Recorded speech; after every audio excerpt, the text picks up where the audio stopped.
Long Take Review, a film podcast with one eye always on the Oscar race. I'm your host, Jen Subchuk-Bankard, and I'm here with twins! We got twins!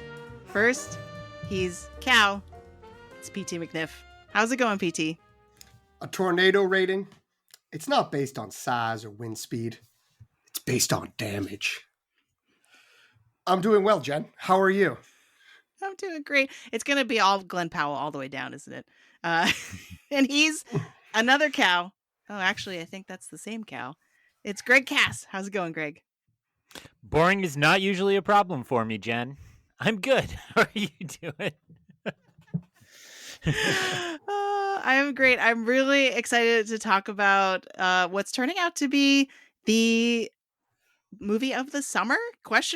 We can debate that in a little bit. So those were all references, listeners, to what we're lovingly calling the TCU, the Twister Cinematic Universe.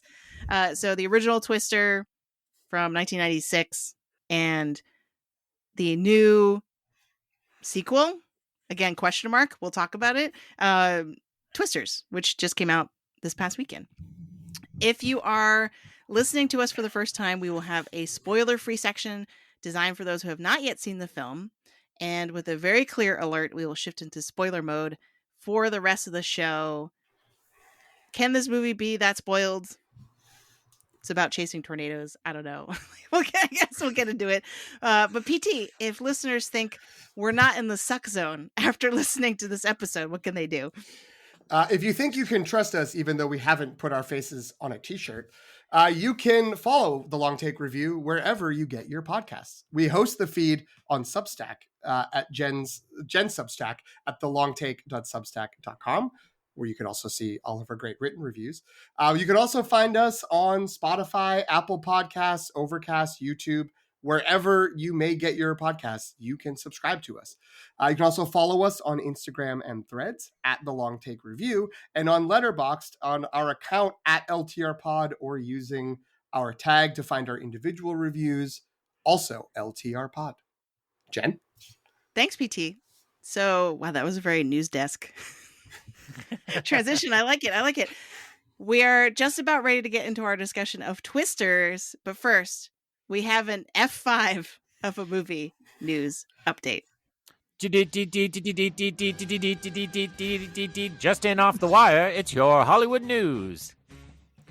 All right, so since our review today is about Twisters, we gotta acknowledge Twisters is crushing it at the box office. I think, is it 80 million was its opening weekend take? Right? Yeah, it's up to 90 now, and that's after Monday. So yeah, it must have been 80. That math checks out. Which is more than expected. I think I heard 40 or 50 was the projected box office. Yeah, and Despicable Me 4 is at 263, and Inside Out 2 is almost at 600 million. Wow. So, we've got a few very robust movies, like pre-pandemic style summer movie totals up there at the top. Don't look underneath those, but yeah, those three. I was going to say, my counter news is that Kevin Costner's movie American Horizon Part 1 got pulled from theaters, and Part 2 is now not going to be in theaters at all. So, it's not all sunshine and roses for everybody. Well, do we know it's not going to be in theaters at all, or just that it's not going to be in theaters in August? Right. I mean, that's me inferring a little bit from the headlines. Sure. You're right. We value factual reporting here on the Long Take Review. The headline is that they've just postponed it but it's kind of indefinitely. They were like, right. It is no longer. I interpreted that as like, we're just shelving this until we can figure out what we want to do. I was thinking it might be a Dumpuary thing where they're like, February 2nd, here you go. Happy Groundhog Day. It's Horizon Part 2. Enjoy it. But the Part 1, apparently number 1 on VOD already. Okay. So it's like people wanted to see it. They just aren't the people going to movie theaters, maybe? Dads like their own recliners. Yes. I mean, Kevin Costner said he's making it for selling DVDs at Walmart, which is hilarious that even his reference is out of date for what his audience wants. But I think this is a streaming movie, and what I have heard, I did not make it out that first week. I prioritized Quiet Place, which was actually way better than I expected it to be. And then fell behind on it. I looked this week, and the only screenings near me, period, are two different theaters who are screening it every day at 11:30 in the morning. And it's kind of hard to like clear out your whole day for a 3.5 hour experience at 11:30 in the morning. So I that's pushing me personally. If I see this, it's going to be on demand.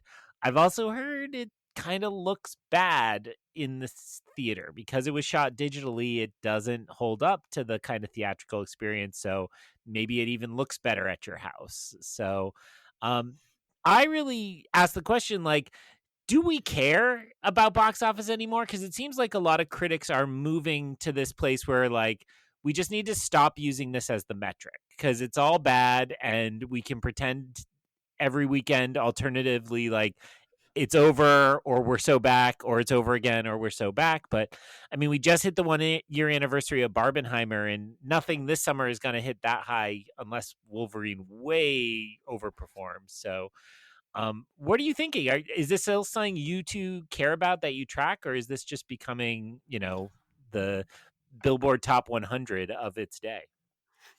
As we enter into these two successive weekends with hype draft picks for each of you that are going to make $1 billion, I'm fine saying we should ignore the box office going forward. Like, let's just take that out. Let's take it out of the equation. It's not important.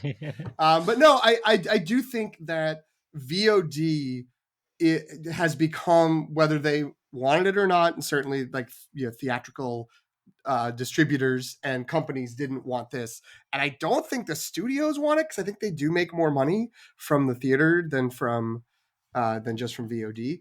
But because of this pandemic and post-pandemic habits, VOD is really important and seems like it is filling in that DVD at Walmart that Kevin Costner is still picturing from 2004. That like it's doing that, and a lot of movies are making money there, but that doesn't get reported. We don't get to hear that.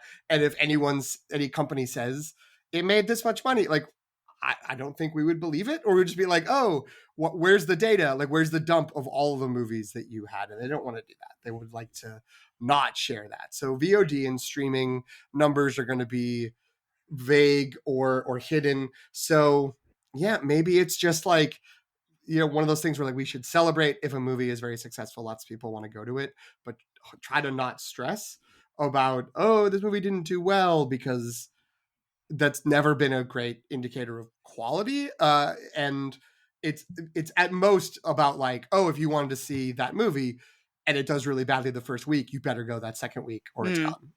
And that's kind of it.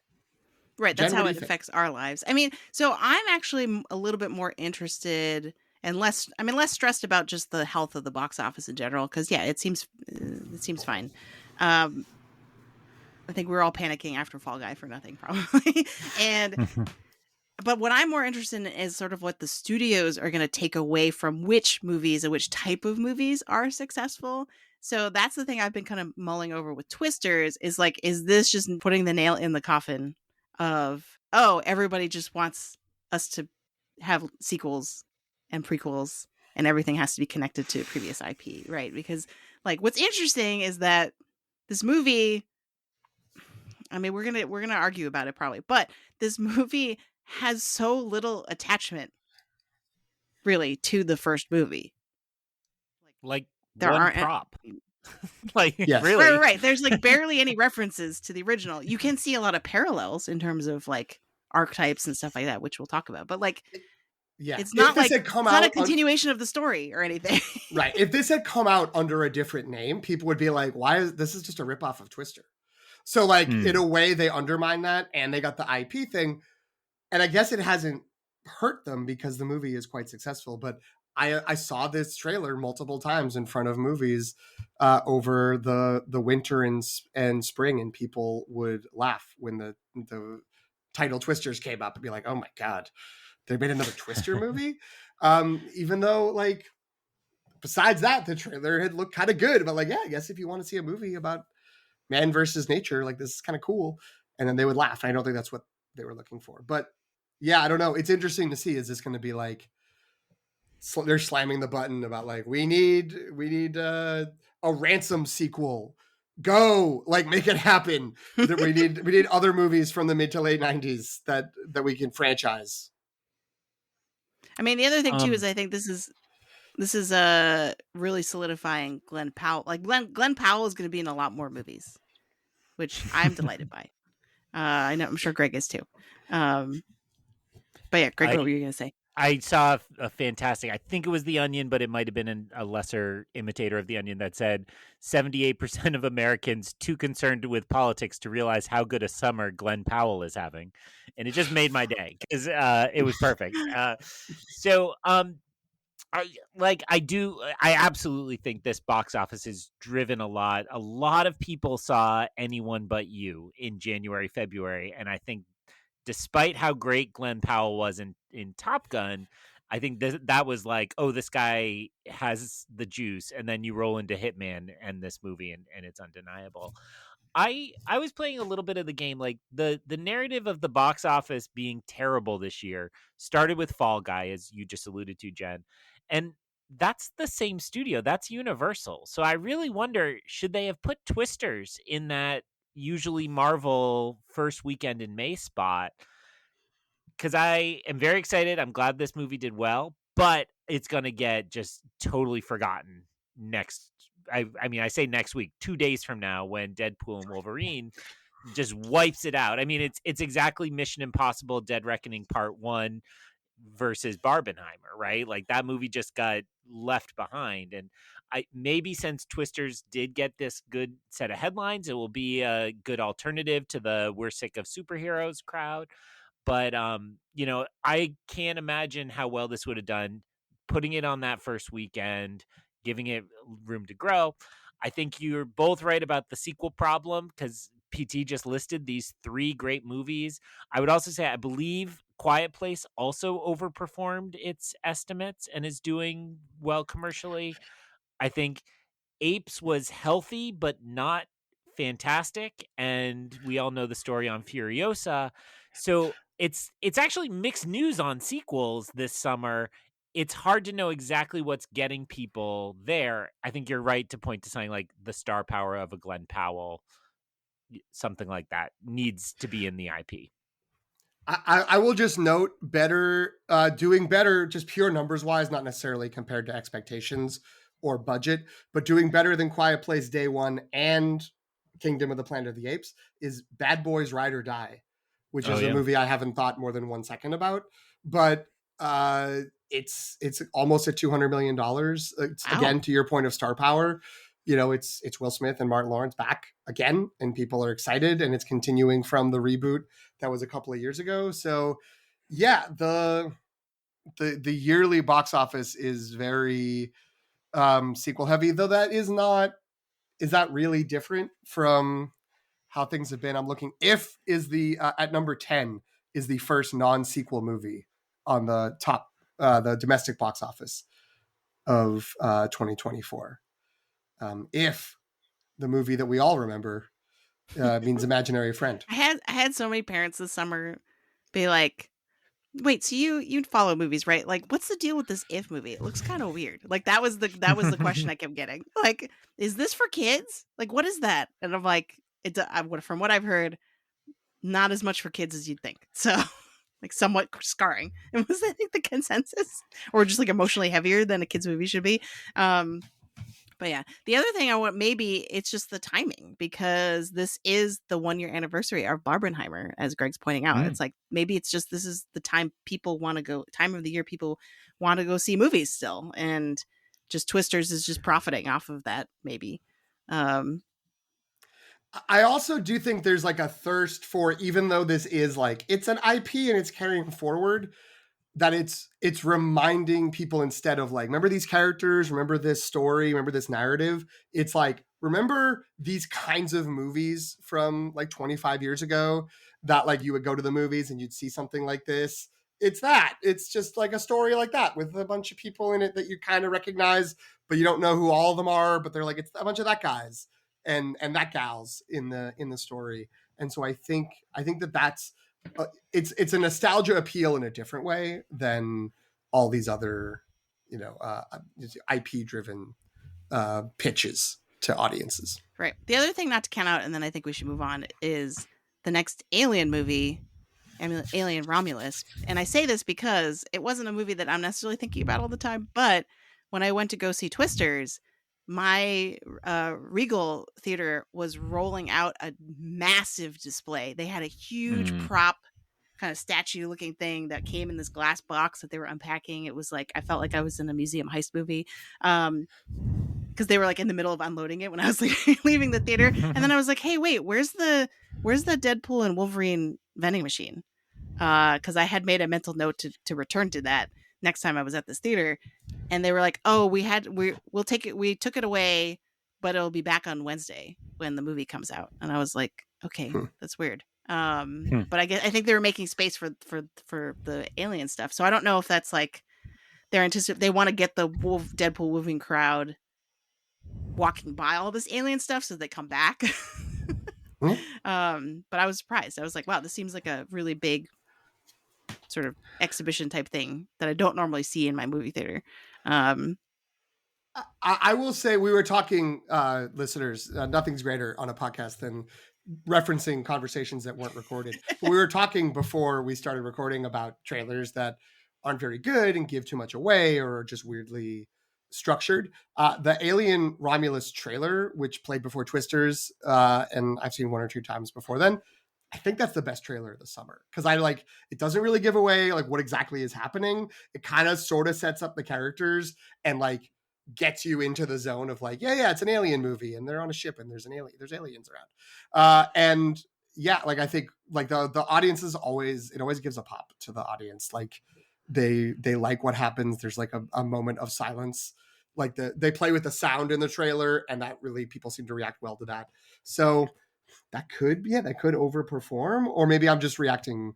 I'm putting too much stock in that trailer. Now I'm just wondering, why have I not seen that trailer, but I've seen some kind of Chris Evans and The Rock battle Krampus trailer? Yeah, I don't know. I mean, I've seen commercials for that on Amazon Prime.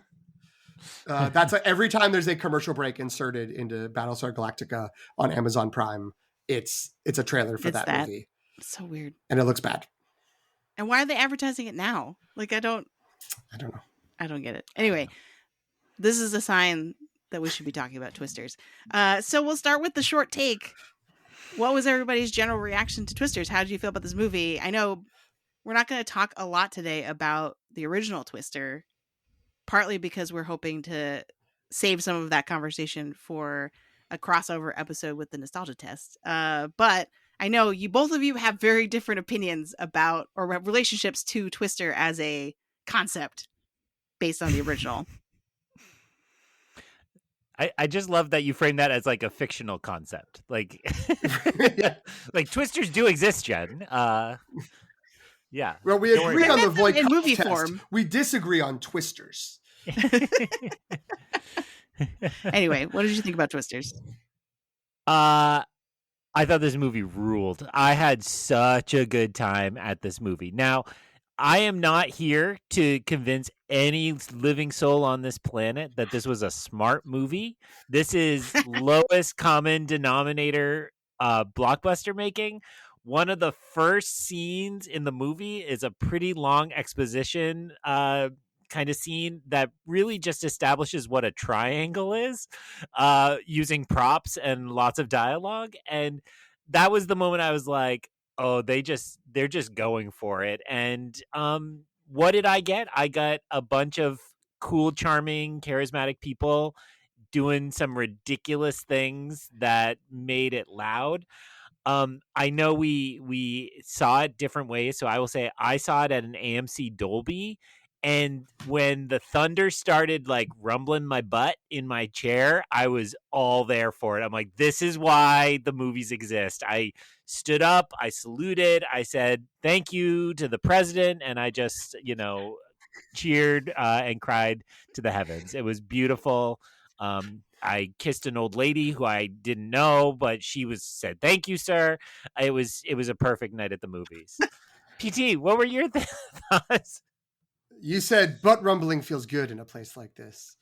Uh, functionally, I felt the same way that you did. It just way less excited in the end about it. Like I liked it and I had a good time. I think that it's absolutely fine. I saw it yesterday and I'm like, wait a minute. Am I going to be able to do this podcast? I've already forgotten most of what happens in this movie. There's twisters and then there's people and they talk sometimes. But like it is this throwback to this kind of blockbuster filmmaking that it of course feels very 90s because it's got the moniker of a mid 90s movie. But like it's the kind of blockbuster that really kind of was even like early 70s through probably like the mid 2000s, when you go from between like Earthquake and then Day After Tomorrow, where it's like some natural phenomenon happens and people have to work on figuring out how to survive it and do things with it. And I think this, I am, when Jen was saying there's divisions between us, I'm on the record as having not liked the first movie. I rewatched the first movie. We'll save it for the potential other podcast. I will just say it's a lot better than I remembered. I still don't think it's particularly good. And I think this movie improved on it in basically every way except for the cast. But in 25 years or 30 years, maybe I'll feel differently about this cast because maybe it will look as stacked as the 1996 Twisters cast does once I see what they do in the rest of their careers, because it's all great performers. But there's no Philip Seymour Hoffman, all due respect to Katie O'Brien. She's not Philip Seymour Hoffman yet.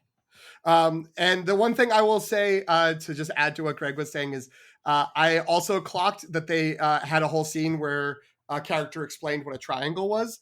I will just note that then 7 minutes later, they gave the same explanation again with the same characters.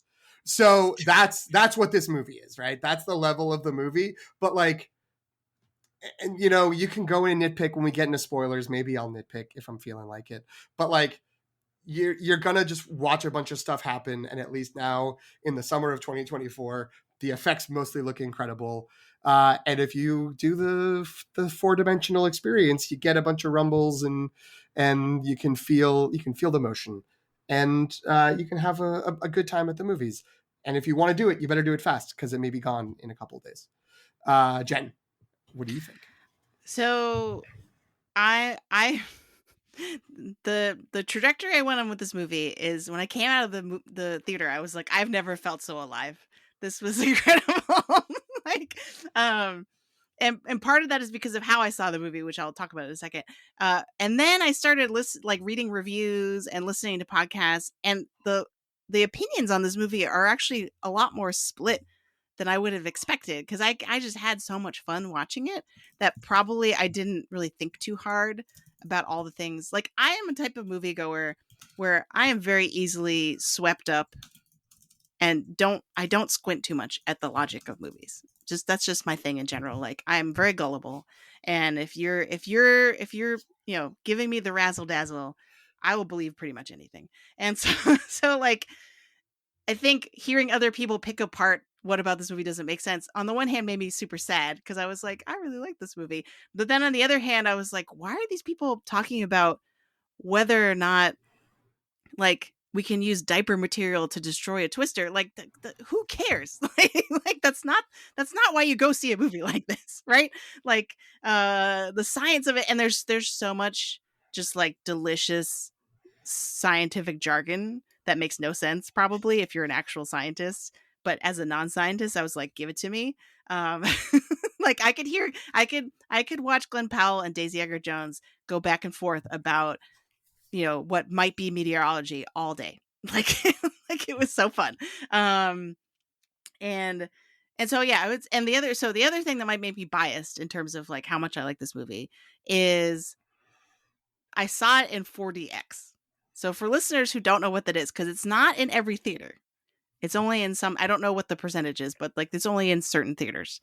It's a relatively obscure sort of novelty way to see a movie. And it is 4DX because it's like the 4D experience. The idea is it's supposed to be like, you're not just watching the movie, your seat's moving with the movie. There's, Greg was saying that his sound the stereo in his theater was making the seat rumble. This is the actual seat is moving like you are on a Disney ride. Like, So crazy.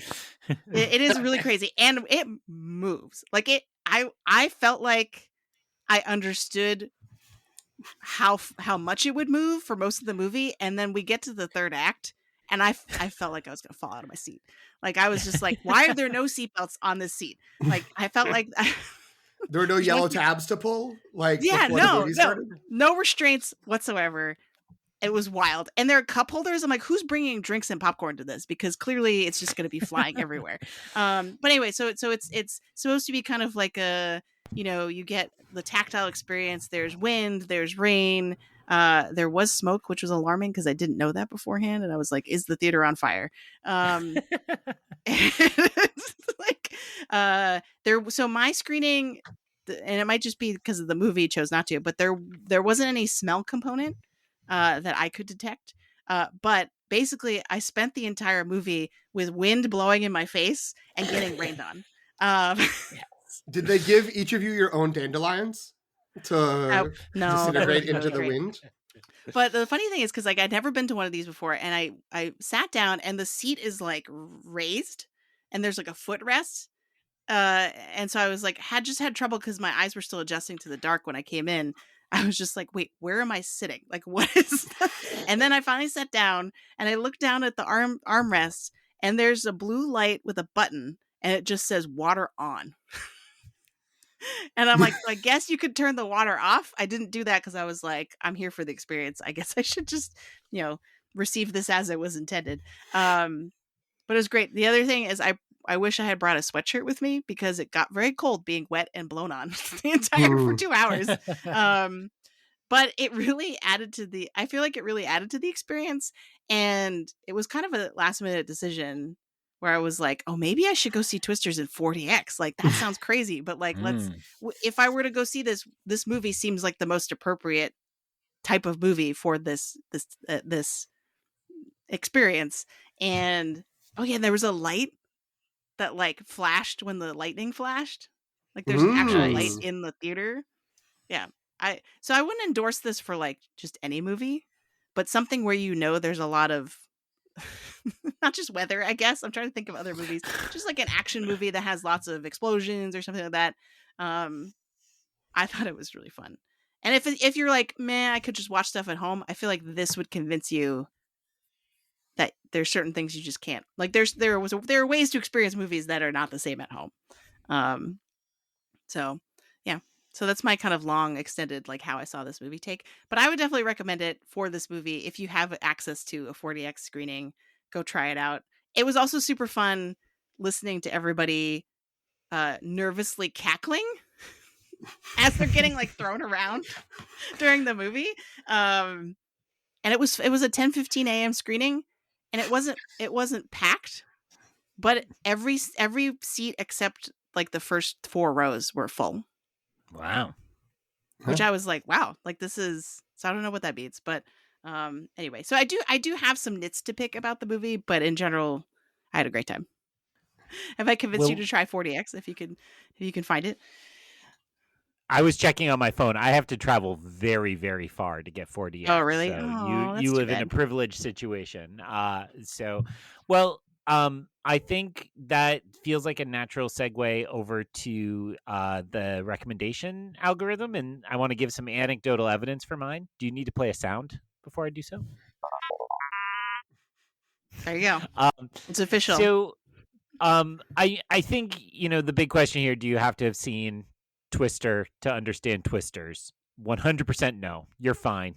There's one prop you might not recognize, but it's not consequential to the film. What I wanted to say is I was surprised with my crowd. I was sitting next to a very old couple on my right side and a family with 4 kids on my left side. I was like, this is a 4-quadrant movie, I feel like. I mean, a little intense for kids. Like, I wouldn't say bring your 4-year-olds, but there's no sex and violence that would really, turn off a family. I assume it's probably PG-13 just for intensity. Uh, Speaking of intensity, I just scared PT. I just dropped my knick-knack. So what that to me started, this was, I saw it Saturday night. So it was like the prime time screening. It was like a 7:00, 7:30.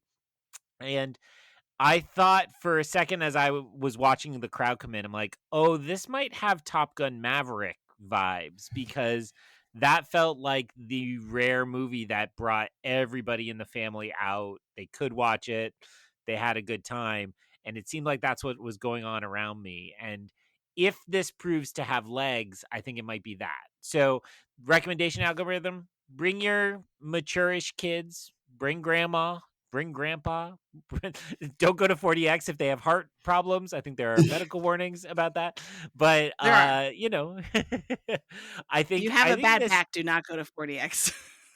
this also screams to me Thanksgiving weekend, right? It'll be on home video digital by then. It's like, oh, we're all stuck around the house. Let's throw this on because it'll be a crowd pleaser. Yeah, I don't know if it's going to achieve the success level of a Top Gun Maverick, but functionally it's filling that same role. I think that I don't know if, like Top Gun Maverick, or I don't know if Twister has the same like cachet for like, that's just a dude movie. That's like a dad movie, the original Top Gun, which doesn't mean that women couldn't watch it and enjoy it. But like Twister didn't feel like it had that like hold on everyone, but it also felt more like it's for everybody. It's not like, one way or the other. It's just kind of like, it's a 4-quadrant movie. And I think that, I think that's everything you're saying is right. Not kids who are too young, just because it's scary and it's like, oh, these people could die. And, like something could happen that you don't expect that like whisks someone away that was otherwise there. And sometimes they're jerks and you don't mind, but other times it's people you actually like. And, that may be a scary thing, but if you're like probably over like 10 or 11 and all the way up to, if you want to see a movie, the only people I would say, and if you have these people in your life, you know them, the people who are really fixated on nitpicking in movies. If you have like a Neil deGrasse Tyson type friend who's like, well, actually, that's not the way that would have happened, then they're going to have a terrible time, because this is a movie where you can do that to death.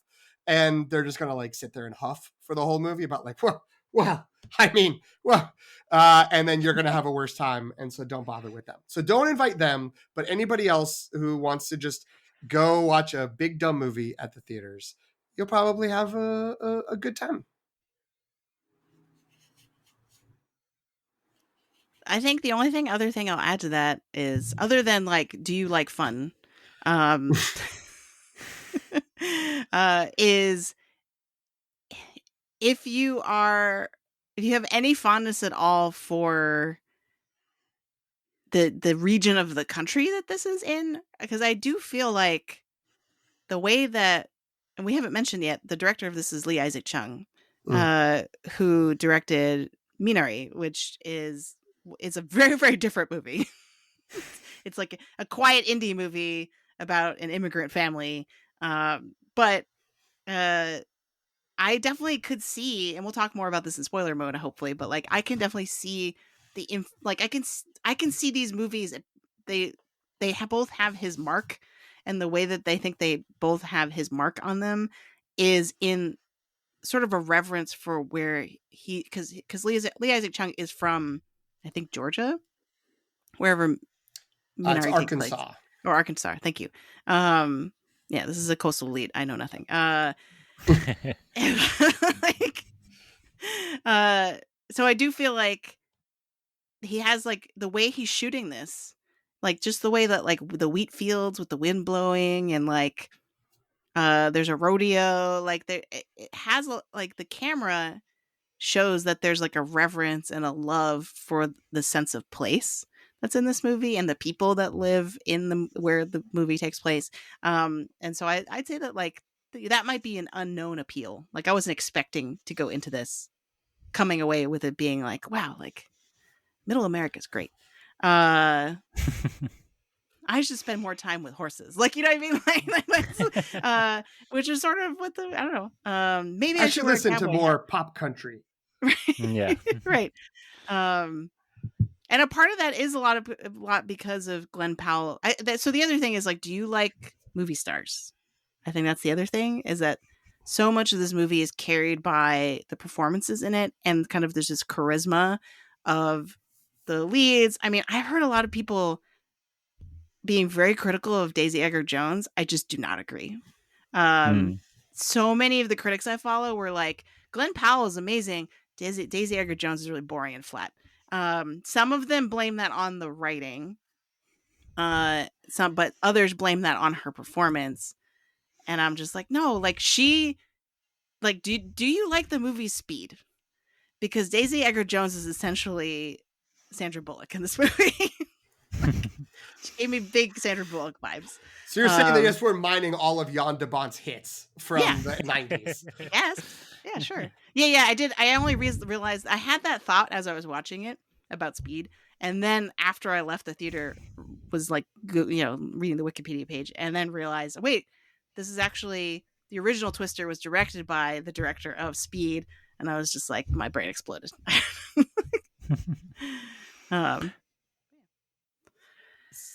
Somebody I follow on Threads went through a breakdown of current U.S. politics as the plot of the film Speed. So it's really weird to me that I'm living in this universe where speed is suddenly relevant. Speed just keeps coming up. My conversation.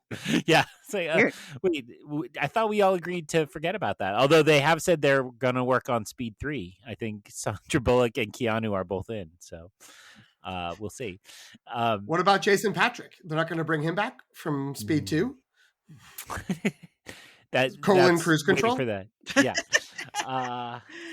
Well, I will just say, I think I had only seen Daisy Edgar-Jones in Where the Crawdads Sing. And when that movie came out, I think there was controversy around it. Critics didn't like it. But it was a really popular book club book. And so a huge number of people saw it. And it was one of those movies that just kept churning at the top of the on-demand. So I think there are a lot of people with goodwill towards her that, critics maybe don't have. I thought she was great in the movie. It's true of Helen Hunt in the original. Like, half the job is just looking great in a tank top, and like nailed that part, and then did some decent acting as well, right? So there's, it's not the deepest part, but I did leave the theater thinking, oh, I should check out that show she did with Paul Mescal, future Gladiator Paul Mescal, Normal People, because it looked like a good show at the time, and I never checked it out, and I love both those people now.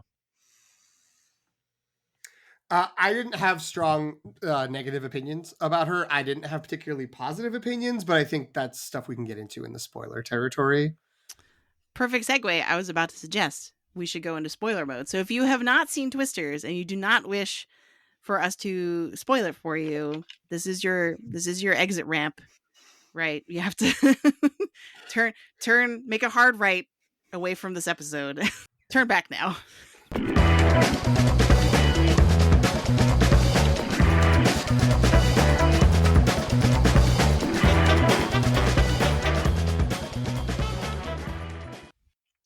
So, for those of you who don't know, the scuttlebutt about behind the scenes of this movie is that apparently there was a scene in which, and now I'm not going to remember their names, Tyler and Kate, I did it, actually kiss at the end. The theatrical cut of the movie does not include this scene.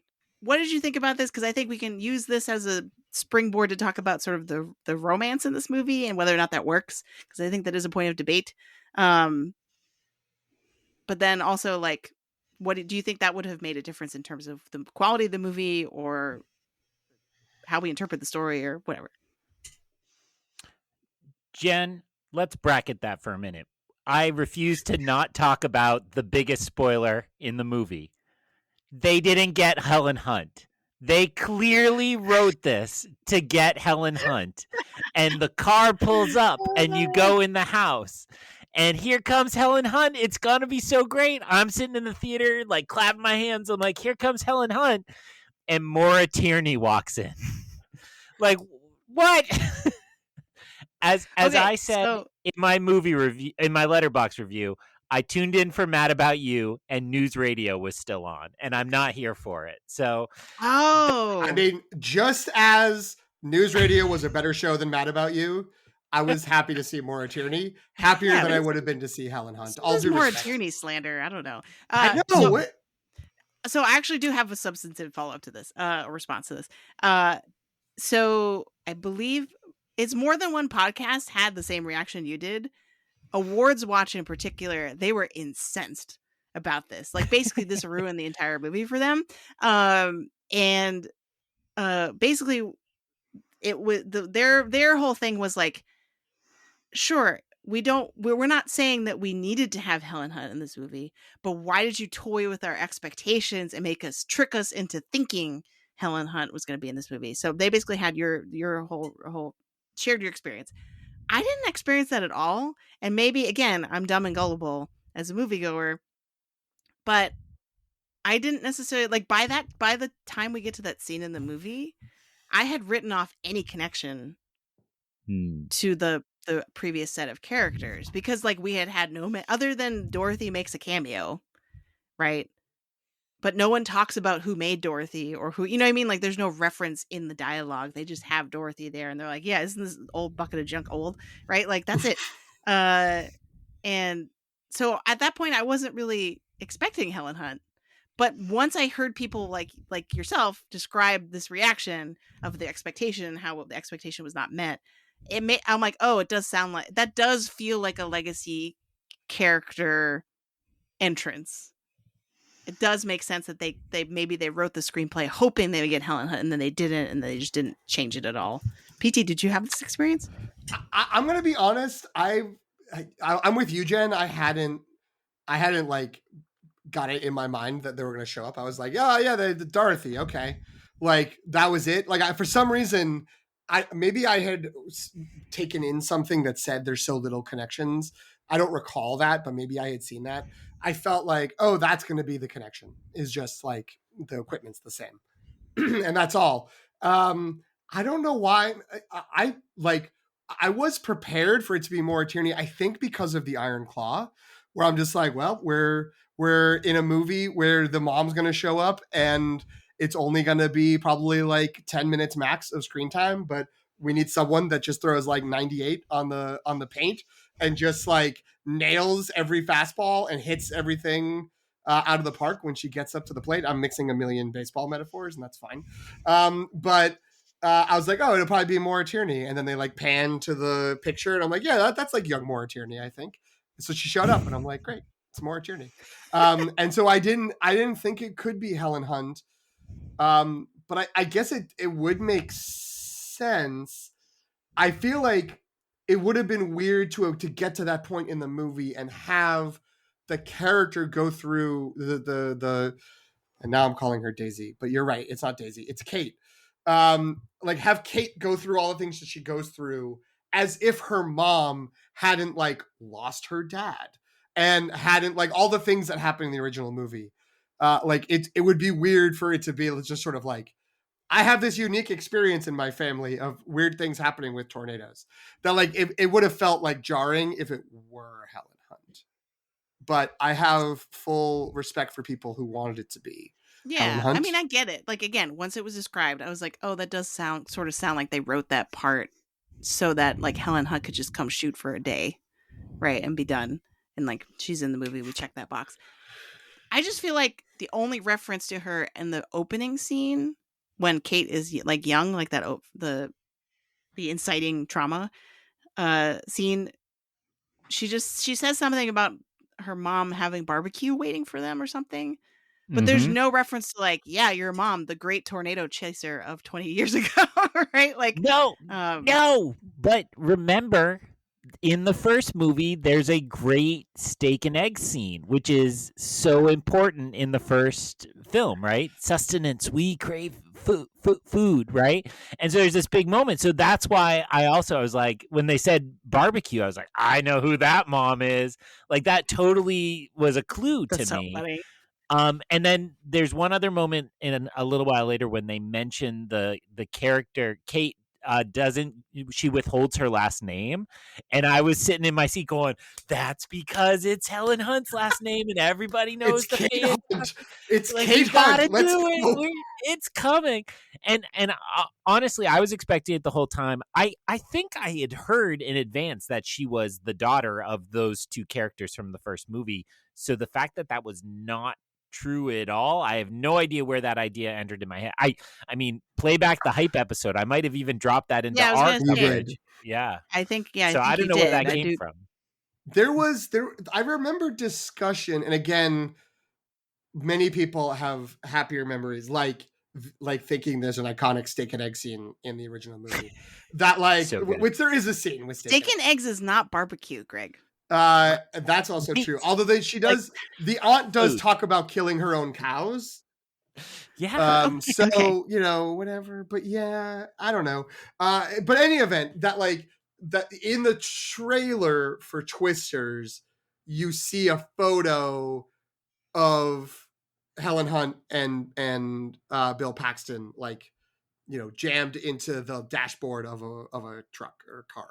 That was clearly not in the movie, and I don't know if that was really in the trailer. I think that maybe people saw what they wanted to see, which was like, we were looking at the truck and people were like, there's a photo that's got to be the characters from the first Yeah, movie. I think that photo probably was her original tornado tamer crew. Yes, I think that's that right. she lost, right? And just people were like, "Oh, there are people in an old photo. That must be the characters from the past Right. movie."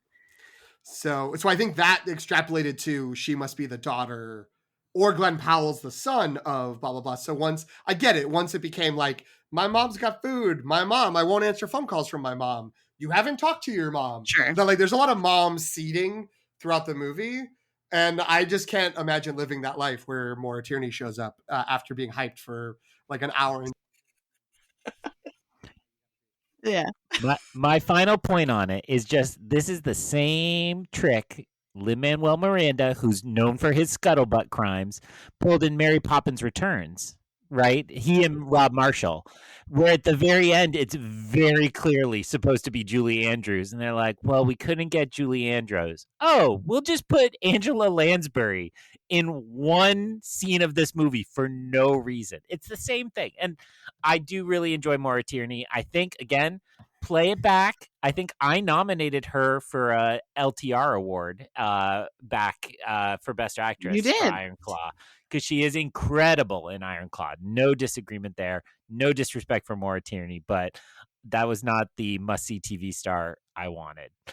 I thought she was really fun in this. Yeah, I really liked her performance. Like the fact, like the way she delivers that one line where she's like, I'm gonna throw these away. Like, what's wrong with you? I know it's Glen Powell summer and everyone's very excited for Glen Powell. I thought Maura Tierney was the best person in this movie. Like, I thought that was, I mean, you know, and obviously it's prorated because she's not in it as much, but I just thought pound for pound, she did a great job. I loved it. And the way she's like, he's staying for dinner. Right. It's like so funny. Her reaction to the t-shirt with his face on it, incredible. And she's like, Which, like, all right. Considering they'd already gone to that well like a couple of times, like, she had to be elevating it. I also want to defend Angela Lansbury from this slander real fast. I understand what you mean, but I mean, Angela Lansbury is never a bad thing. The other example, and this was either on this, the example I'm about to throw in here is not mine. It's either from Awards Watch or Next Best Picture. They had the same co-hosts on each episode, so I don't remember which was which. But Skyfall with Albert Finney, clearly supposed to be Sean Connery, right? Yes. Like, so I think, I think there's a history of this sort of mistake. It just seems silly that, like, why not? It feels to me, now that Greg's described, like, pointing out all these things, it does feel like instead of so maybe this is stepping on Rhetorical Situation because it's like a student teacher thing, but like, it's like when a student writes a paper and then you give them feedback and they change like 3 sentences and you're like, this is not addressing the problem at all. Yeah. It feels like they kept the screenplay the same after they found out they're not getting Helen Hunt, but then just removed maybe references to her earlier in the movie or so, you know what I mean? Like, took out some stuff, but didn't change where she appears and how she appears. To the This point where Greg is now traumatized. yeah, this may be too long of a tangent, and Jen, I introduce you to the potential of cutting this, but I have seen an interview with Bob Hoskins from Who Framed Roger Rabbit, as well as many other movies, where he's talking about, in his beloved South London accent, where he's talking about being approached by Brian De Palma to play Al Capone in The Untouchables, and Brian De Palma says, "I want this to be Robert De Niro, but we can't get Robert De Niro to commit to it. So I'm going to offer it to you publicly in the papers and say you're about to sign it to try to lure him out, to get him to agree." And so Bob Hoskins, like, one day I open up Variety and it says Bob Hoskins to play Al Capone in new Brian De Palma movie. And he was like, yep, that's what happened. And then Robert De Niro was actually announced like a couple weeks later. And then the like kicker of the story is when the movie comes out, he gets a check in the mail for like $200,000 from Brian De Palma being like, thank you for like being my for offering yourself up, Capone. And then Hoskins, like, kicker to the story is, Brian, if there's any other movies you don't want me to be in, like, just let me know.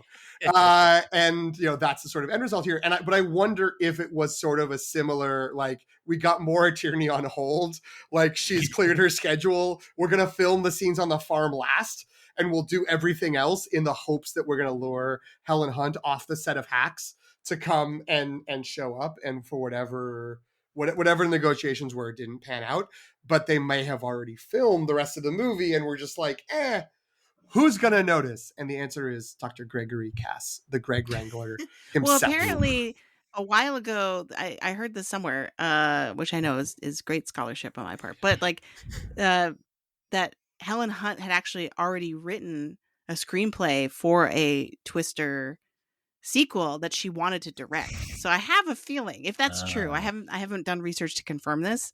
This is hearsay at this point, but like, if that is true, I can totally see her being like, no, like, I already wanted to do this and no one supported me, so no. Having literally just told it, like, and I heard this story about people, that means I have to wait to tell the story about Russell Crowe's sequel to The Gladiator he wanted to make that involves Maximus in hell. But we'll talk about that when we approach Gladiator. Okay. But that's interesting that she had her own version. Yeah. So let's go back to Jen's initial question that I very rudely set aside, which is, That was rude. A larger question about chemistry here and should they kiss. I had not heard about Kissgate, apparently, that this was a thing. But I will say I actually kind of liked the final note because it felt less romantic and it was more like kind of thrill adrenaline junkies. Like, these guys are adventure buddies and I kind of dig that. I'm sure, in the heat of the moment, they'll, make sweet love under a tornado, but it does feel like it's more important to them that they go out and they kind of pursue this.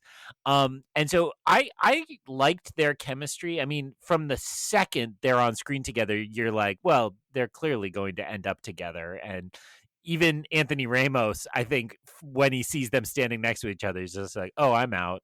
That's not working out for me." But I actually kind of liked that whole final sequence, including Paul Scheer, who told Conan he got the part just because he was on a plane with the producers, and they were like, "Hey, you want to be in our movie?" And he said yes, because why not? Why wouldn't you be in Twisters?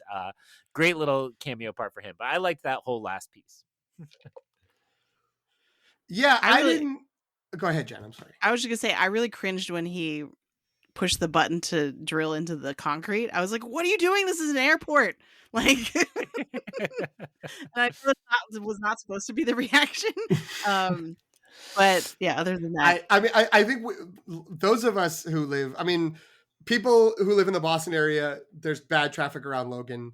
Anyone who is regularly gone to LAX is not in any way interested in the romantic lives of anyone that could cause more traffic around that horseshoe. So the idea that like some car would just like anchor itself and then create a scenario that needs construction for like a day or more is just like, no. So I'm glad they didn't kiss because I don't want them to get that reward for that destruction of public property at the Tulsa International Airport. I think it's interesting. I think that for me, it represents the downside of what we were talking about in the recommendation algorithm, which is how this is a 4-quadrant movie. And so, like, it can cover all the bases. And it's just like, and there can't be any real romance because then maybe you can't bring your 10-year-old.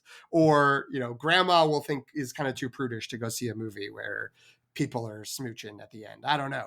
That, like, it was so safe. I mean, like, in many ways. one rom-com kiss at the end of a movie, I don't think is gonna scar. Look, I agree, children. but I'm saying that it felt like the calculation was, let's not include that because that might get us an extra boost of, teenage and preteen boys are more likely to go if it's not a smooching movie. It's just a tornado-y movie. And yeah, I mean, not to open the door, not to use this as a pivot to open the doors to nitpicks. I have seen people say this as a positive thing because it was like, it was a big dumb movie. I could go in and switch my brain off and not think about the world. But like, for me, especially given the context of, like Jen was saying earlier, about just like middle America, rodeos and trucks and hats and wheat fields, and this is real America. And when you feel bad and you're not wrestling with your past, you move to the city and you deal with people in New York. Like, when it's that vibe of a movie and these people spend like hours and hours contemplating what's happening with these tornadoes but never get around to mentioning climate change, is just like, oh, it had big Republicans buy sneakers too vibes of like, we don't want to piss off people who don't think climate change is real. So we're not going to talk about that. And let's just make sure everything is good and all the, like, everything's just lined up and no one can be like upset about what's happening, which is fine, I guess. But like, it's one of those things where it's like, if it went like 10% harder on some of the things it like implied in the movie and implied as issues that exist, I think it like just would have elevated it a little bit more. But maybe I want more politics. I'm the opposite of the people who are like, keep politics out of my entertainment. I'm like, maybe we need a little more. Maybe we need to like address with issues of the real world, even in our escapist entertainment. I don't know. So I want to put a pin in that because I do feel like while the social commentary in this movie is not about climate change, or at least not overtly, and that's deliberate, I think, because I feel like there's been pull quotes from Lee Isaac Chung being like, I didn't want this movie to be preachy. I want, like it's there if you are paying attention, but like, I didn't want people. So sort of what you said, he didn't want to offend a bunch of people who might go see the movie otherwise. Or like, he didn't want to, if people got the whiff that this was like political in any way, then they're like, he didn't want to turn people away because of that. Right. Which makes sense. But I want to quickly just get in a comment about the romance. And I actually really appreciated the restraint that this movie showed in terms of the sort of like, because if this movie were actually made in the 90s, they would have been kissing after the movie theater scene. Like, there's one scene, I can't remember, I think it's during the movie theater scene, but there's one scene in particular where they're like, the rain's coming down and then the wind's blowing, and like, so maybe it's the pool. There's some scene where I was like, oh, like a movie in the 90s, they would be kissing right now, and that would be really awkward and inappropriate. You know what I mean? And so I was actually like expecting something like that much earlier. And then at the end, I was kind of like, oh, huh, like that's interesting. But I kind of was like, well, that's sort of nice because like it's still very much implied. Like, I think if you don't think that off screen they are making out, you're not paying attention to this movie. But at the same time, it was like Greg was sort of saying, it's about more than that. Like, the not showing the kiss, I think, guarantees that it's like, well, it's not just about that, right? It's not just about their attraction to each other as people. It's more about their shared connection over like the science of tornadoes, and like they're growing up in this area, and like so much of the movie is about the discovery of these two characters realizing that they have so much more in common than they originally thought. And so I think from that perspective, it was kind of, I got it. It made sense that they didn't do that. A bunch of people are mad that they didn't do it, and I'm like, I'm not mad. Like, I didn't necessarily. It's funny the way you said, because the people have been pointing to at the end of Twister, Bill Paxton and Helen Hunt are in the wreckage of the tornado and are making out while everyone else is celebrating around them. And it is that people are saying that's the moment they wanted, was just in the middle of destruction to have some smooching. And it sounds like the long take review is on the side of Spielberg, who said, remove the kiss. Don't I hadn't have heard it. that. That's super interesting. That so was it that like he screened the movie and then, because it is an Amblin Entertainment movie. Yeah, he's a producer. I mean, I think that like Spielberg just floats in. There's always these stories about like him showing up at some movie that you think he doesn't really have a lot, like he's just got his name on it and he just like passed some word along in an office somewhere. But then it will be like, well, Spielberg came in and he told us to do X, Y, and Z, and like 98% of the time it's like stuff that super elevates the movie and makes it better. So I just think that he probably just like stopped by one day, or he either watched a rough cut or even just was around when they were filming and was just like, nah, I don't think you should do that. It reminds me, James Mangold, director of, what did he direct? Indiana Jones and the Dial of Destiny. Essentially said that he expected the like, oh, he'll watch a cut at the end, and that he was like, no, I'm going to watch dailies, like send them along and we'll do it. So I do think Spielberg is that level of active producer, which I also think is awesome. Like, what a great gig and a creative person to get to still weigh in on some of that. I'll pick back up PT strand and say one of my friends reached out after, was like, how did you like that? It like talks a lot of crap about PhDs, and there's this like anti-intellectual strain on top of what PT was mentioning about politics. And there is definitely that like, we don't need your fancy degrees, we got gut instincts, and it really it rings hollow. And I think for me, I didn't find that as a problem, because the final solution is like, no, you need the knowledge and the instincts working together, and like super dumb, but like exactly the level all those 90s movies hit, right? Where it's like, no, but we work together in the end. It's not A or B, it's A and B, and solves the day. And so I certainly wasn't offended by it, but I do think the aforementioned two kind of heavy-handed country soundtrack. Somebody joked on Letterboxd, I think, that like the soundtrack is 50% country songs and 50% Instagram songs, and it really doesn't work together. And I do think that that's true. It's very much like it's jarring. I didn't love the kind of country boys have it better than all else, but I think to me, that's probably some of what Lee Isaac Chung wanted to do with the politics, right? Is to say, we're not all that different, right? And I think, PT, you have every right to quibble with that, and maybe we shouldn't just be like, gee whiz, the people who are awful in this country, we should just give them a big old hug and we'll all get along. Like, I think that is a dangerous message, and so I don't want to dismiss it, but I do think I can respect trying to bring that together. That side of it, the climate change thing, that I bumped on that more. It's like, it's a weather movie. You're like, for some reason, all the storms have been getting worse the last 10 years. I don't know why. It's like, I know why. Right. Like, I mean, I what I had figured when that way we're saying that, and again, it was movie superstar Maura Tierney coming in and saying about like, I'm still here, but like everything's gotten worse, is would be something about like, a joke where we're kind of be like, maybe it's climate change, and like everyone like laughing, and it could be like, haha, they're laughing at climate change, or they're laughing that anyone would deny, and it would be like enough to sort of still be like hopefully covering all their bases. But it's kind of weird to not mention it. I would say I wasn't even going to bring it up necessarily. I thought it was pro-intellectual, the movie, for the reasons that you're saying, of like Glen Powell's character. I apologize, I don't recall his name. But Glen Powell's character and Tyler, great. Tyler the tornado wrangler. Of course. Steak and eggs, of course. Tyler the tornado wrangler.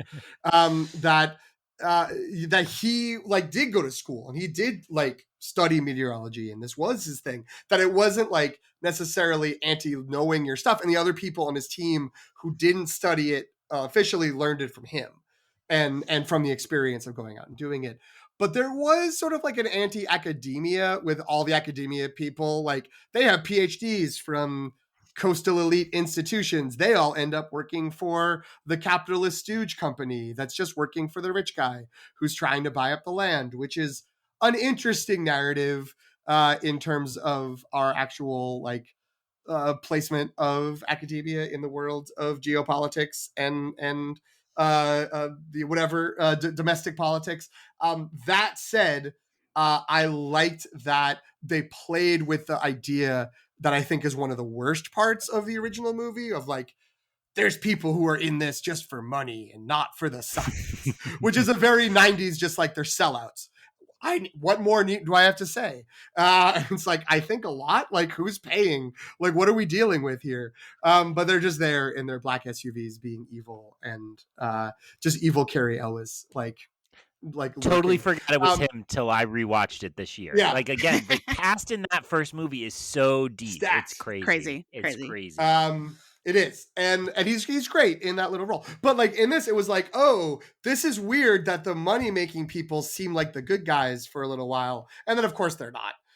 The sort of the pro small business. And I thought that was handled in a really interesting way. And I liked the sort of ultimate evil force that's not the tornado, but the ultimate evil human force was much more tangible in this movie. And I think interesting in a way that resonates.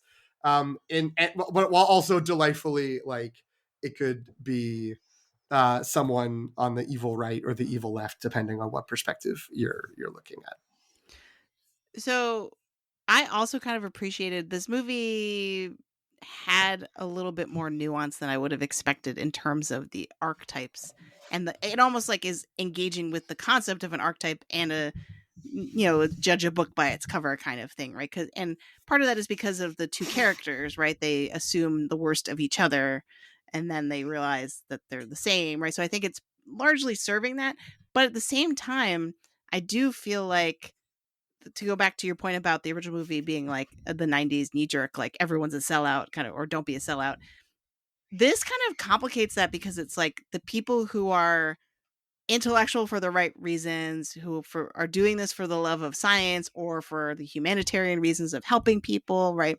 Like Kate is, she got into this because she wanted to figure out a way to prevent tornadoes altogether and make it so people don't have to lose their homes or whatever.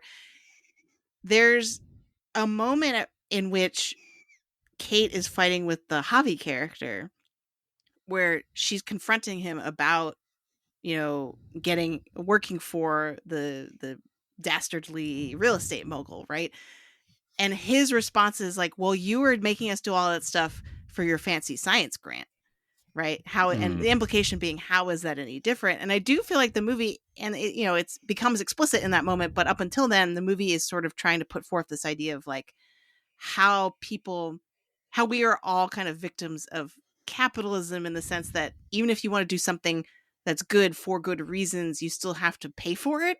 And that's when people get into trouble, right? So it's like Javi has good intentions, but to get his startup off the ground so he can use advance the technology in a way that can help people, because that's in theory what he wants, right? That gets then really muddied by the fact of like, oh, he has to get funding from these investors, and those investors don't have the people's interests at heart, right? Same thing with like a scientist trying to get a grant. Like you need a way to kind of fund your research, right? Where that funding comes from could be questionable. And so, or could lead you to kind of like make decisions that are motivated by money as opposed to other things, right? And so I really liked that idea. And I would also add to another layer of the idea of like YouTubers. And because I do agree that there's like the people with the degrees on one side, but then the people who learn from the internet on the other, right? And I think the YouTubers are presented in those initial scenes as being really uncultured, crass, all the worst things that we assume about social media influencers, right? They're just, and like it's like the Kate's assumption is that they are only in it for the money, right? They're in it for the views, for the clicks, for, and they're selling the t-shirts, right? And then that becomes debunked because she realizes, oh, they're selling the t-shirts so that they can buy food for people in need after a tornado, right? And so it's like, yeah, it is this kind of really interesting. It's almost like the Lee Isaac Chung's trying to be like, just don't assume why someone's doing something they're doing based on what they seem like, right? Which I thought that was interesting. So people should do their own research. Or I don't know. We should crowdsource funding for science. I don't know. Yeah. Instead of leaving it to big tech, because that's the other thing is that the Storm Par, Yep. right, is the name of the startup Javi's startup company. They are all dressed like Amazon delivery people.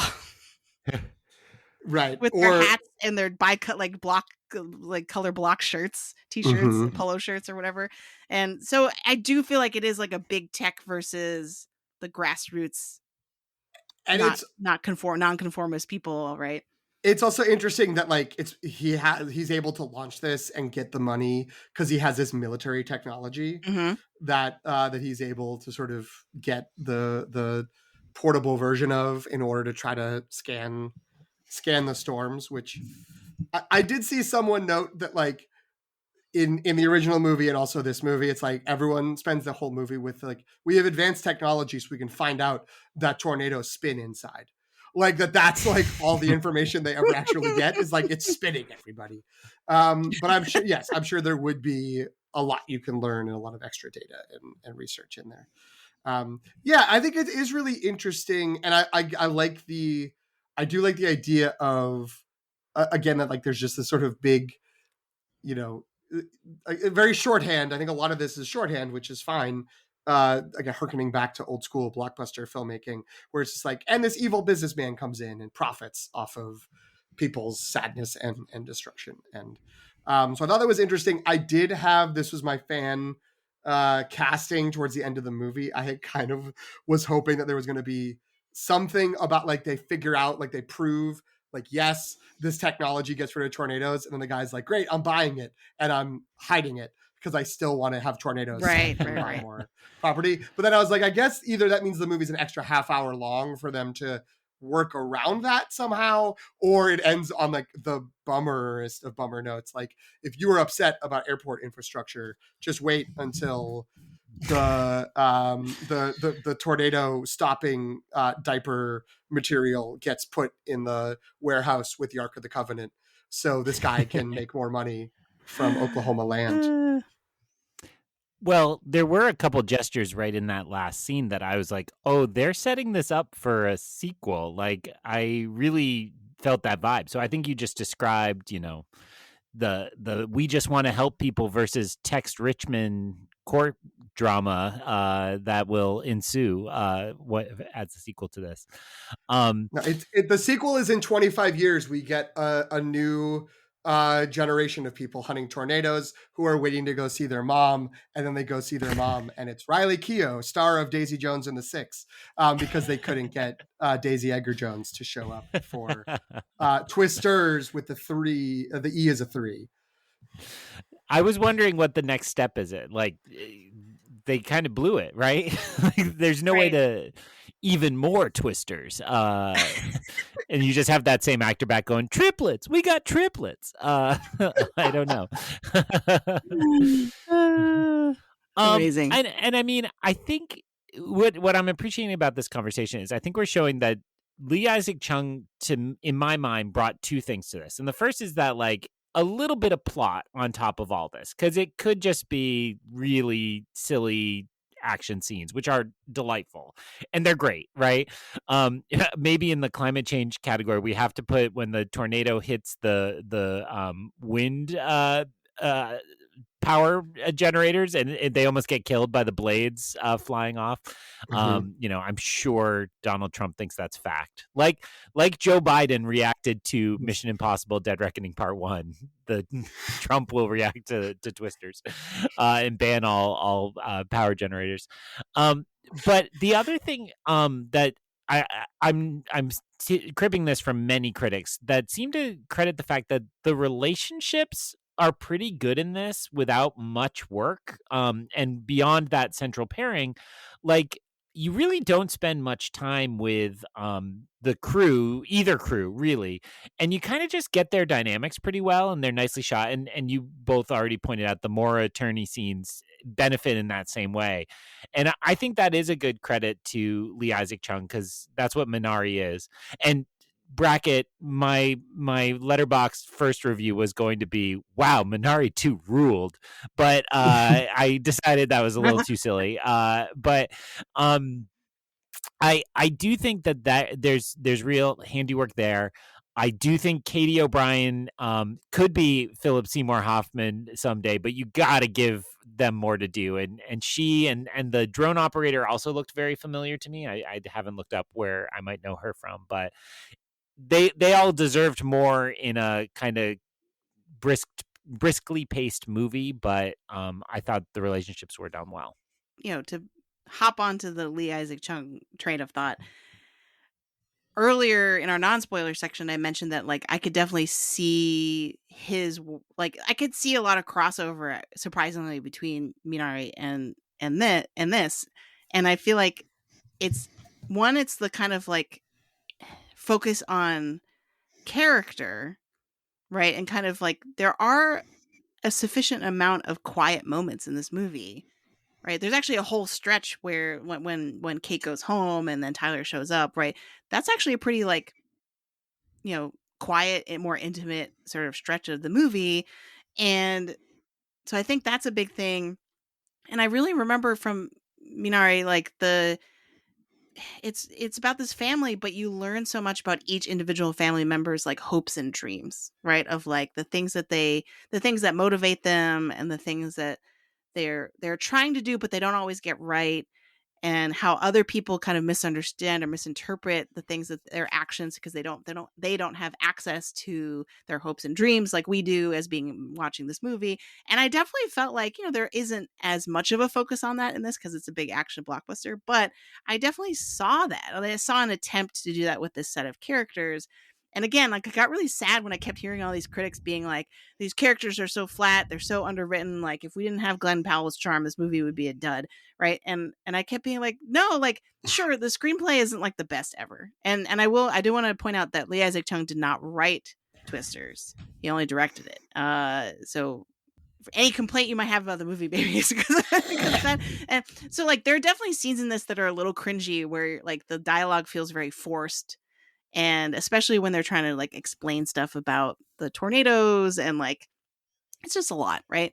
So it's not always the most sophisticated writing, I think, but I do feel in the direction, I do feel that this movie is shot in a way that makes you feel like the movie cares about these people, right? And that doesn't always happen in action blockbusters.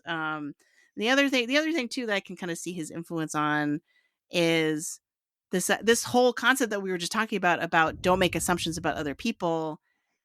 That is also in Minari. Like it's like, the family and the characters who might like be guilty of sort of like racist microaggressions in that movie are still portrayed as like good people who just don't know any better and not like sinister, you know what I mean? Like, so I definitely see there's stuff that he's working through in both movies that I thought was really interesting. And the fact that even I'm picking up on that for a movie that's supposed to just be like a dumb action movie about tornadoes, I feel like is impressive. So I do think we need to move in to Rhetorical Situation, because we haven't really dealt with, Greg was mentioning sequels, which would have been a perfect segue if I hadn't ruined it. No. But we need to take on this big question about, is this actually a sequel? So to do that, we'll go into the Rhetorical Situation, in which we look at a film through the lens of our academic experiences.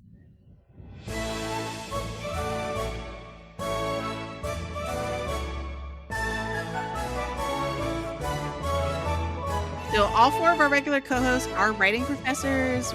You probably should have picked up on that earlier. So we'd like to have the section specifically dedicated to making connections to our experience as scholars and teachers. What do we got? What scholarly lens can we bring to, and again, I don't want to assume who wrote this in the document. Is this as craven as IP extension can get with no real connections or no legacy characters? How do you even define a sequel, and does this fit? That's what we have in here. So take it away. That was me. And I was trying to word that as cynically as possible, because I do think that's the downside of this, right? And like, if this movie really didn't work, I think that's what we'd be saying, is they took something that, this phrase, nobody asked for a sequel to Twisters, right? And I think it's a really interesting question. I guess the interesting question is not why did they call it Twisters, because the answer is nobody would have gone if it wasn't called Twisters, or would have been less likely to go if it was just a different group of people hunting Twisters and they called it, I don't know, Storm City. I don't sure. Yeah. It's very late. Tornado Wrangler. That's the best I can get. Storm Chasers? You could just call it Storm Storm Chasers, yeah.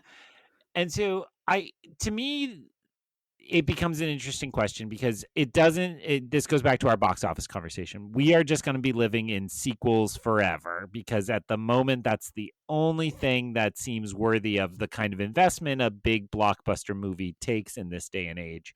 So is this really something that fits whatever definition of sequel you can, derive? Or is it just simply slapping the name on something to get butts in seats?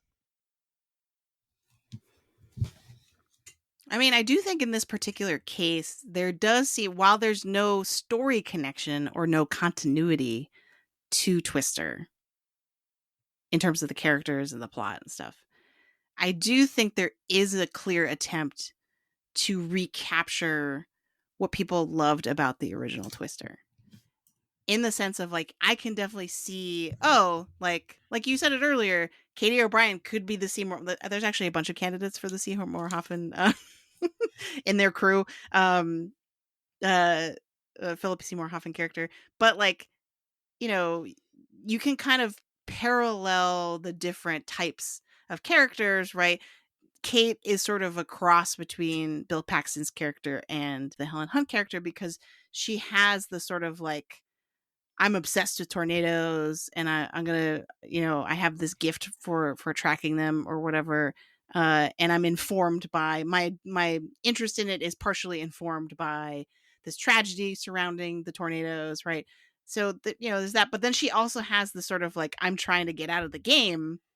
Like, I just want to settle down and have a quiet life. I don't want to be living dangerously like this, that the Bill Paxton character comes into Twister with. And so, like, you can kind of pick out all the characters from the original movie and their kind of stand-in in this movie. And then also, like, the only thing this movie doesn't really have in terms of the types of scenes or something like that is the cow, right? Which some people are mad about, that there's no cow. Here's the chicken. That's right. Whereas this Javi says, like, I think I just killed the chicken. Right, and then the chicken with his truck. Chickens show up. Yeah. Yeah. I feel like this is maybe more of an issue for people who can remain nameless, who wanted more from the original movie in this one, who are just like, where was this character? Why were they setting it up for the whole movie and then didn't give it to us? Which I think our speculation earlier probably tracks on that. I bet they did want it to be a little bit more connected. But, like, I feel like one of the complaints that people have, and maybe it is just me, but I feel like I have seen other people say this about this legacy sequel IP mining era, is that, people will start a story, there'll be a new story, and it's like, well, this is interesting. It's taking some of these original concepts and, like Jen was just saying, like, mixing them up, remixing a little bit, like, oh, this character is like 2/3 kind of like one character, 1/3 another. And we're in the same kind of mode, but we've mixed it up a little bit. And then, like, somewhere in Act 2, it's suddenly like, and here's this person from the old movie, remember? And then it's like, oh, I don't care about these new people. I want to focus on this, which is, I mean, not to make everything always go back to this place, but we maybe can. Like, I feel like there's an argument that The Force Awakens is a great Star Wars movie right up until Han Solo shows up. And I feel bad saying, like, Han Solo makes it worse, but it takes this, like, all these cool dynamics and interesting new characters and then makes it like, anyway, what's up with Han Solo? What is he doing? Like, I want to see Harrison Ford do stuff. And then it's really gets a little cluttered because now we've suddenly got like a fifth main character, and that's a little weird and blah, blah, blah. So the fact that we didn't do that we didn't get the old characters kind of suddenly like, and unfortunately, two of the people who maybe would have been the most prominent to bring back are both deceased, Bill Paxton and Philip Seymour Hoffman. But like, Helen Hunt, or they find Jamie Gertz and she calls up Helen Hunt to be like, come on, like, we're teaming up again, we're hitting the tornadoes. Like, that could have been fun in terms of the harkening back to the old movie. I don't think it would have made this story better.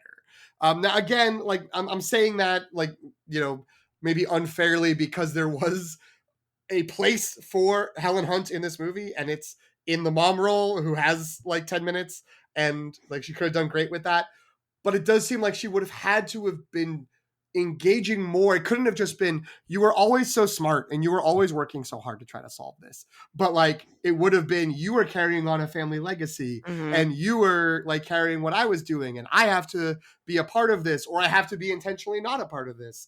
And like, that would have just added more to it. So we would have also had to explain where she'd been all this time, or like what she's been doing, or like, I mean, like, there just would have been so much more story baggage that we've had to fill in. Right. There would have had to have been like all the either like quick let-in exposition or a longer movie where we spend more time with her to sort of expand that and feel like we've spent enough time with this old character. So I guess like there is something craven about like, hey, we basically made a new movie, but we're going to put an old title on it. Like, fooled you. And you use a bad old font. Yeah.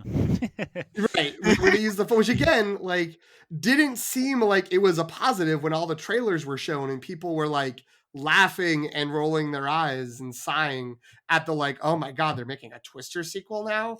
But like, if that's what it takes to get it funded, then I don't know, like, I'd rather have a better movie that is like, I don't think this is like a masterpiece in any way, but I think this works better as a blockbuster movie without having like the one Dorothy bucket and like a couple of old laptops with similar Doppler maps in the first like 15 minutes of the movie. And then it's like, anyway, we're telling a new story.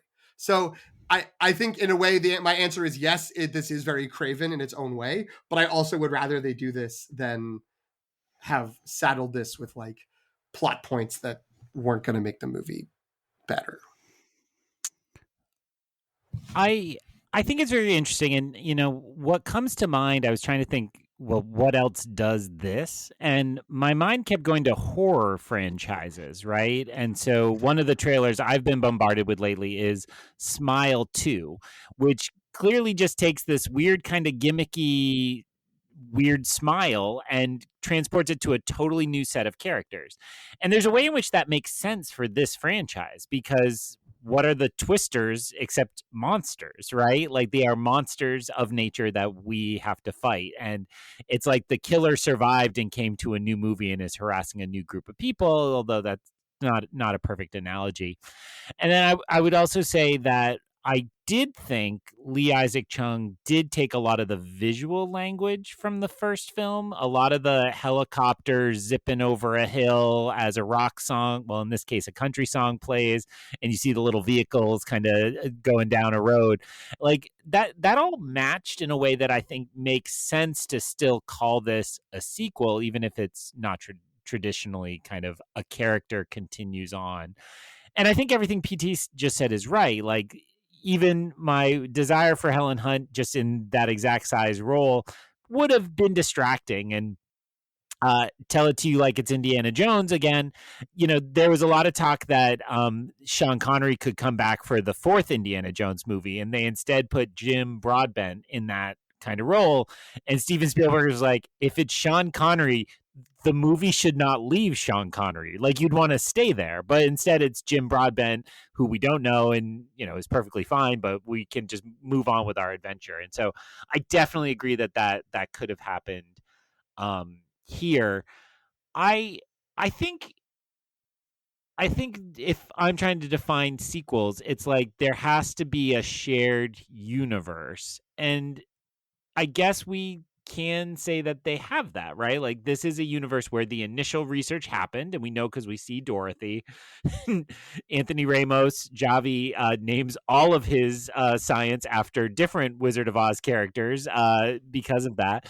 And like, sure, I agree also with what PT said. If Bill Paxton was alive, and Javi could be like, I got this from my professor, and Bill Paxton's like in a tweed coat, like waving goodbye as they pull off campus, like that would have seemed kind of silly and kind of foolish. So, I think, PT, if I could summarize what you said, and I'll be so bold because it's very late at night, I will just say it's like, if this is the necessary evil, then this is a pretty good version of it. And that seems to make sense to me.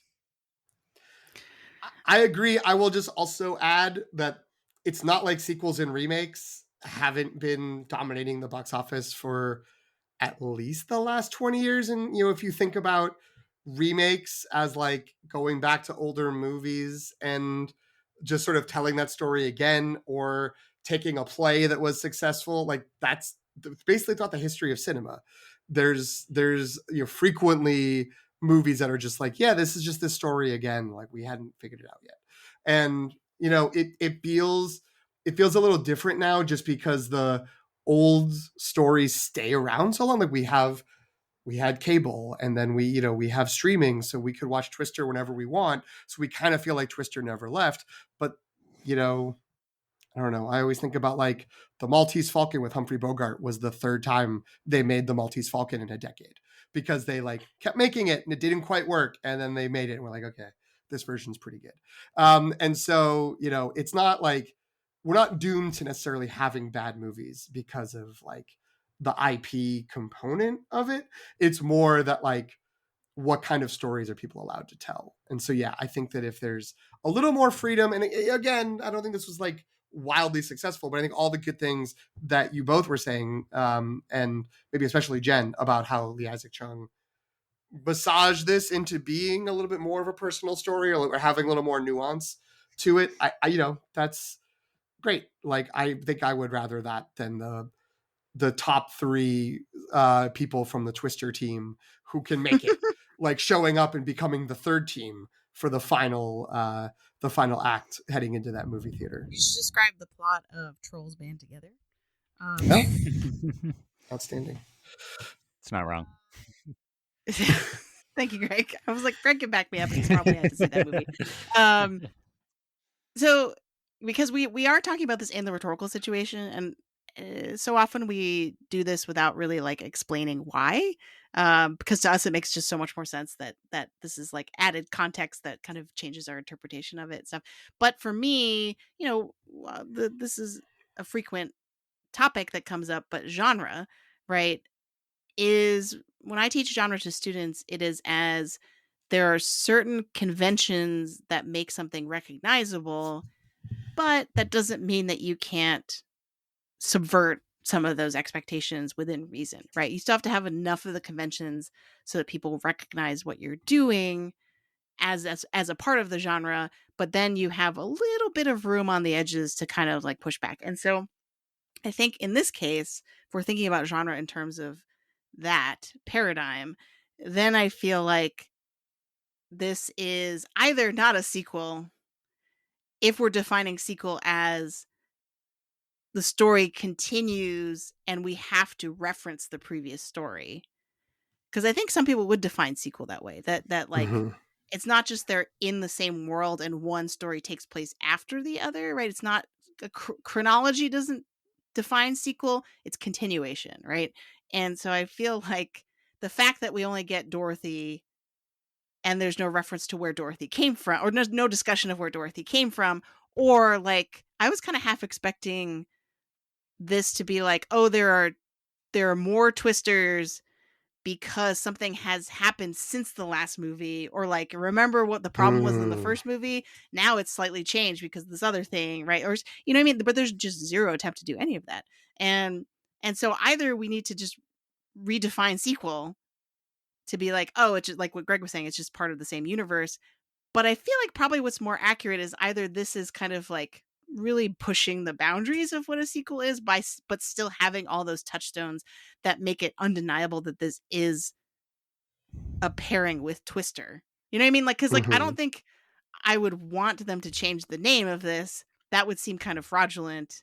But then I'm like, maybe we just need a subgenre, because like when something pushes the boundaries so much that we can no longer really call it a part of the genre, you have to create another subgenre. And so like maybe we just need more vocabulary to be like, this is an anthology sequel as opposed to a pure sequel or something. You know what I mean? Like, it's a sidequel where it's like a side story in the same world. Well, it's also funny because I think we're saying it and it makes sense, but like apart from the pseudoscience, which is meant to be at least somewhat realistic, even if, you know, I don't think it's real.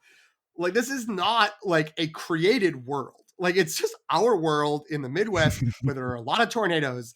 And we've told 2 stories about people who go after tornadoes to try to do stuff with them, whatever, you know, different motivations between different characters. Right. But it's not like, oh, but like it's, and there's similar androids in this movie. It's like, no, it's they got trucks and there's computers and the computers are better now because it's 2024 instead of 1996. Like, so I think that maybe you're right. There does have to be something in there. I mean, in a way, that's kind of what that cinematic universe, we joked about it, but the cinematic universe concept was that it could be these disparate stories of like, Thor's doing stuff over here, and Captain America's back in World War II, and the Guardians of the Galaxy are in space, and Spider-Man is just here, like on this block. And that's all in the same universe. And so it's sort of like that. But again, this is like our universe. Except functionally, people have rejected that idea, right? If we've learned anything about what has happened with the MCU, it's that people want everything. They want to be able to like show the work and trace, like in a mathematic proof, to like show how we got everywhere and how everything is connected, right? Like well, the problem is they started doing that and then they brought everyone together and it was awesome. And then they were like, now let's put them back apart. And everyone's like, no, we like them together. Like, oh, you did that already. Like, you can't separate out and bring them back. Keep them together. And then they also were like, these people have parallel lives in this other universe. So what if we follow those people? And folks were like, no. Like, then nothing matters. But yeah, maybe this is a multiverse movie. And it was like, we're just in the, like, Dorothy is always going to be some sort of like, you know, focal point. It's a nexus point where it's always going to be invented. It just happened to have been invented. We're backdooring another Deadpool Wolverine pod. Is that what's happening? So my last pitch for the word anthology, I think of this sort of like True Detective. Each season of True Detective, new set of detectives, new place, right?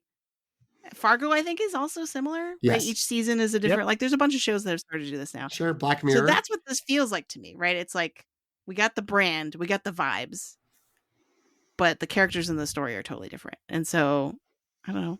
That works. That is also what Halloween was supposed to be. And then they were forced to, or coerced into making a second Michael Myers movie. So they didn't do the totally unrelated film until 3, and everyone lost their minds because they were like, where's the guy? What is this? Where's the guy from Halloween? And they're like, no, it's about an evil Irishman. And they're like, we don't want that. Like, we want the guy in the mask. So, yeah. But I think anthology does make sense. It would be interesting if they do make a third movie and they don't follow these characters, which seems odd at this point. But if they did and they just made like a third unrelated movie where they're like, we have the diaper technology that stops the tornadoes, but there's still, now we have a cyclone problem or whatever, and they have to go and do something else in that world, that would really reinforce it. My pitch for Twisters 3, two Twisters, Too Furious, Twisters. Remember the rumors when so when Jurassic World had 2 movies and ended with this amazing premise that the dinosaurs are just everywhere in the world, there were serious considerations of crossing that over with Fast and the Furious.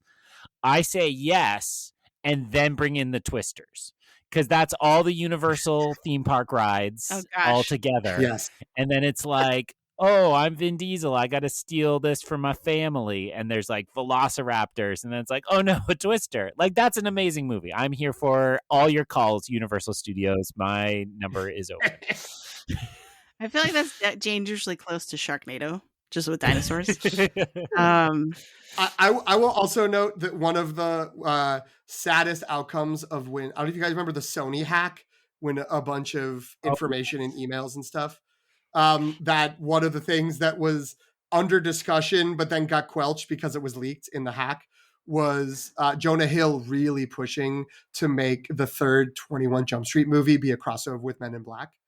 And it would be the Jump Street people joining forces with the MIB to fight aliens. Wow. I'm not saying no to that. That actually sounds pretty good. But then it got leaked and everyone talked about it, and so they shut it down. They're like, oh, we can't do it now? Yeah. Well, and also they probably never got a good script. Wait, Jen, you just were way more enthusiastic for that movie than my Fast Twister Velociraptor movie, and I'm really upset about this. I pitched a perfect movie. Listeners can't see my slide deck that I projected behind me of a 12-step diagram to bring these franchises together. And then you're the like, last oh, slide wait. was just an arrow pointing up that says box office. It just points to the heavens. It's just Twisters, and then the S is a dollar sign.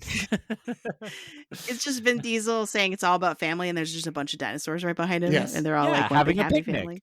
Having a picnic. No, but the problem is the script evolved into just dinosaur street racing. Like, that's all that happened. Oh my gosh. But there car are is toys called that the exist. Twister. I was gonna say there are toys that look like that already. I've seen them. That's still in Walmart, not the DVDs from Kevin Costner. Okay, let's close out with this ridiculously quick Oscars watch. So, like, the only thing I'm thinking of, visual effects. Maybe sound. Maybe we'll be done by the time the music's playing. Yep. And the end. It's over. Jen, where can folks find you now? Well, I would only add to that with, hey, Universal Pictures awards team, if you feel it, chase it. Best Picture nomination. Go for it. Like, why not? Who's gonna say no, right? 10 spots? There's only been 5 movies out this year. You can get in there. Is there like, this wouldn't be an Oscars watch. This would be like a city level critics association watch. But the critics associations that award best actor or best actress by everything they've done in a year, as opposed to one particular movie. Could there be one that looks at Glen Powell and says, Anyone But You, Hitman, and Twisters, and says like, yeah, like, why not? I feel like, the Tulsa Critics Association, I mean, hometown advantage, like, who knows? They might be into that. It feels like he's having the year where you do get a Golden Globe nomination, but it's hard to know which one gets it. And I guess Anyone But You is technically last year, right? It didn't really rise in popularity till January, February, but it came out in December. So I guess it would probably be Hitman over Twisters, though, because Hitman falls more into the comedy. But it's a hard call. He'll get a great People's Choice Award out of this, and it'll be great. But I don't know. There's going to be a best non-kiss award at the MTV Movie Awards, or whatever they're called now, and it will go to Glen Powell and Daisy Edgar-Jones at the airport, just hugging it, like embracing each other with one arm, like best bro hug. Yeah, it is too bad that he doesn't his agent played this wrong. He needed to mix something more dramatic this year, like, to then actually get the Oscar nom. Here's the flag I'm going to plant though on Glen Powell. I know Greg's really in on him. It's not going to take as long as the first sequel, but in like 15 years, the third movie in the franchise, Top Gun Hangman, and he's in the Tom Cruise role, coming back to younger people. And that's that. He'll have that career where he can be the old guard in the next Top Gun movie. I like it. I mean, I think after this, realistically, he can do whatever he wants. Honestly, now that I'm thinking about it, we've been recording for nigh 2 hours, and we have not sufficiently gushed about Glen Powell. That is our only failure here today, I would say, because he's so incredible in this movie. Like, he's just so fun. He nails the, like, yes, I'm the tornado wrangler, but also like I have a softer side, right? Like, or like, you know what I mean? Like, but I'm also really smart, and I'm also like, this character manages to have so much more than what's on the page, because of the way that he his performance. So So I I was listening carefully, but I was also Googling Glen Powell next movie just to see if he'd lined it up. He says there's 2 projects that come up in the Google search. Number 1, he says he has a date for when they start filming Top Gun 3, which I would believe. yeah. So you might be Top right Gun on Hangman? that guess. Yes. Second, which also I'm going to give PT credit for guessing this. You said Ransom earlier, but if you were to do a sequel to a 90s movie, why wouldn't it be Backdraft, which is exactly in that Oh, same that's right. lane, but Yes. make him a firefighter. Totally works. So Is that a sequel or just a remake? I thought it was just a remake. Oh, maybe it's a remake, but if they can get Kurt Twisters. Russell, yeah, right? That's true. If they can get Kurt Russell, it's going to become a sequel. Yeah, but that's interesting. Right. So, sorry, it was the wrong Ron Howard movie from the 90s that's getting a new update. I give you credit. That was close enough. I mean, you squint a little, and those are the same movie. So, but one doesn't have Mel Gibson, which I think probably makes it more marketable. Big credit. I mean, either way, it sounds like the dream of the 90s is alive. And I'm here for it. So my homework for you two is to watch Anyone But You, because you have kindly ribbed me a little of like, Greg, what are you talking about? I will put out there that I think you will be shocked how better than it needed to be it is. I don't know how to word that. And I will say to you, if you watch the end credits to that movie, you two on this call or anybody listening, and are not over the moon in love with how great Glen Powell is, I don't understand if your heart is beating, because it's pretty spectacular. All right. And I can't tell you why. I will just say this is Jen. I'm talking to you, just you right now. You can't watch the first third. You got to get to the end credits, and you got to see the end credit sequence. Okay. That's it. When That's my you homework. when you talk to me, what you have to say is, PT, you have to actually watch the movie and not read about baseball while the movie's playing in the background and say that you watched the movie, which is the same sort of version of it. I will just say I've heard wildly different things about this movie. Some people love it, and some people I know saw it were like, it was terrible. So I'm actually interested to watch it just because I've heard such divergent things. Right. I'm also thinking of going to watch an early Glen Powell movie instead of Anyone But You, and watching The Dark Knight Rises, which you may have forgotten. I saw that too on his letterbox. That's I do need to go back and rewatch Everybody Wants Some, which I recall really liking, but it's him and Wyatt Russell and a bunch of other people who I feel like have broken out since I saw it. His first movie role was as Long-Fingered Boy in Spy Kids 3D. Game Over. So that's amazing. If you really want to go into the archives. So I've tried to end this episode 3 times now, at least. So we're gonna actually do it. Greg is like about to fall asleep in his chair. Greg, let us know, what are you up to right now? Where can people find you on the internet? So I just booked an appointment at Universal Studios to pitch my Twister Fast and Furious Jurassic World sequel. But when I'm out of that appointment, I will, with my half bottle of water, because that's all I'll get down by the time they kick me out. I will be online at Ion Cannon on most social media platforms. That's EYEONCANON. Hey, we just finished covering the Acolyte on Rebel Base Card. If people are catching up on Acolyte, you can see us there.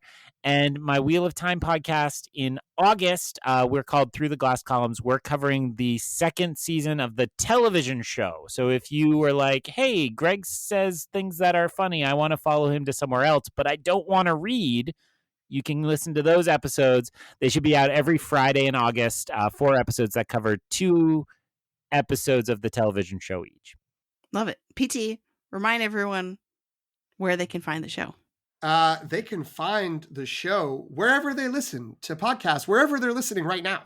They can find us there again in the past and the future. They can subscribe, they can like, they can leave a review. That would be lovely. Apple, Spotify, Overcast, YouTube, wherever. They can also go to Jen's Substack, thelongtake.substack.com, where you can find her written reviews as well as episodes of this podcast. And if you want to follow us on social media instead, you can go to Instagram or Threads and find us at The Long Take Review, or they can go on Letterboxd and find us at LTRpod or #LTRpod. Jen, Thanks, how about PT. you? You can find me on Instagram and Threads at Sobchakchai, SOPCHOCKCHAI, and on Letterboxd at Qui-Gon Jen. If you feel it, Jason. really, Jason. guys.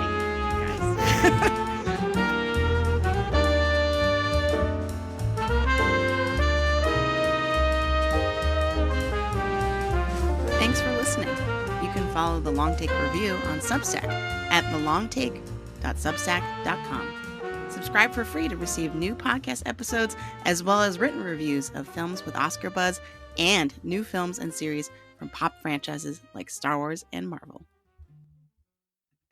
Welcome to The Long Take Review. This is bad. This is going to be bad. Put this at the end. I'm just This is the end. This is the end clip after the music. right, where we're just falling apart and nobody realizes this is actually the beginning of the episode. Yeah. Listeners don't know how much time we just spent on the line reading of Cow. That's Cow? making it worse. Okay. Cow. Cow? Oh, Cow. this is so embarrassing. Cow.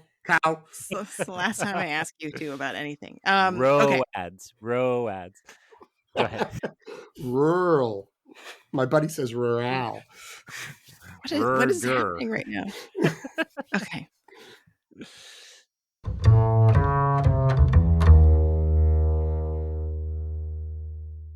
This is your notch in the underpass that you can climb into to try to. Oh gosh, that's a spoiler. Oh my gosh, It's the first okay. 10 minutes of the movie. Okay, that doesn't make it not a spoiler. Get out of here, Just 'cause Kiernan it's at the Shipka. beginning. We don't want you. Go Oh my Sally gosh. Draper somewhere else. I'm gonna have to do so much editing. Sally draped stop. into the wilderness. Okay. Anyway,